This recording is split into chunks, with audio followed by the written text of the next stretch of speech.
When I wrote U3.0 with my co-author Amit, we particularly thought about middle-aged readers. And this is where I suppose most of the problems show up, or at least start to occur. One of them is that we find ourselves at crossroads. We start wondering, where do I go from here? I was there many years ago, and to come through that, I applied a 4-stage strategy. So let's talk about that today.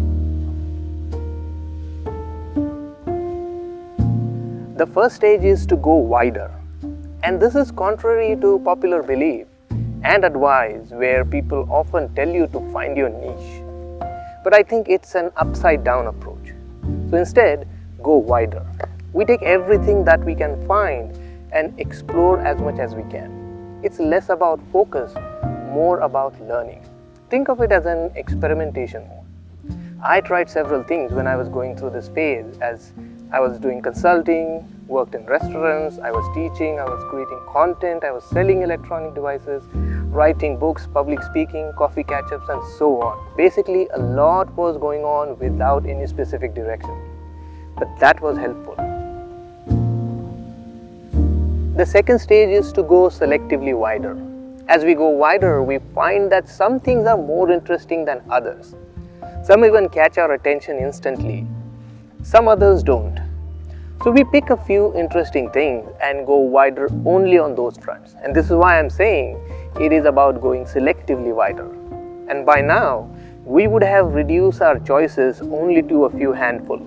In my case, I discarded many things I did in the first phase.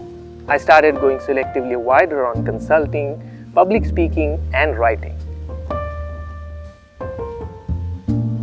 Now the third stage is to focus on one area. Focus on one core area and move forward.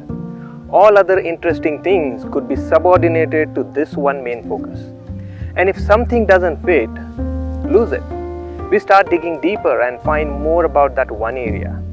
I found solace in writing and then converting that writing into different media, whether it was a speech, a video, a documentary, an article, or something similar.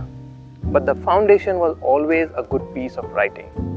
And then I realized it is not about writing. It's actually driven by how I see other things and approach at them. Things I have created or worked had that flavor. So I doubled down on it. The key question we need to ask here is, what do I like to be known for? An innovator can be a writer can be a public speaker can be a trainer can be a coach, and a coach can be a consultant. But what is that one identity you hold dear to you? And this is the fourth stage, the stage to pick your identity. Deciding on that can be challenging, but it is important, because once we decide on that identity, everything else connects to that.